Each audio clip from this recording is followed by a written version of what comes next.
Hey guys, good day. So welcome back to my channel. So today may topic na naman tayo about sa mga apam. Okay lang ba daw yung mga apam sa mga single mom? Of course, okay lang sa kanila guys kasi may divorce naman dito. Direct to the point to answer. Okay lang sa kanila na may anak ka kahit may 5 ka pang anak or 3. Wala silang pakialam as long as honest kayo. Loyal din, tapos alagaan nyo sila.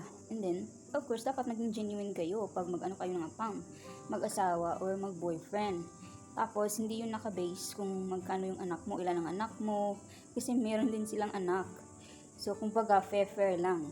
So, mostly kasi sa kanila, pag na-divorce sila, may anak talaga sila. So, ayan, okay lang talaga sa kanila, kahit may anak ka. So, hindi siya big deal sa mga apam.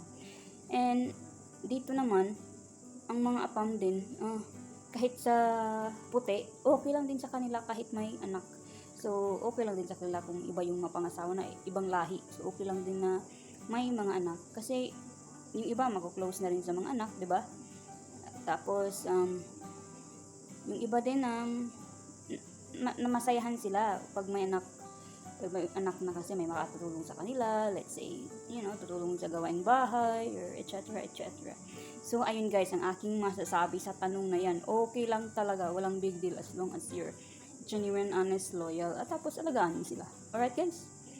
See you next time sa ating question and answer na naman, okay? Bye!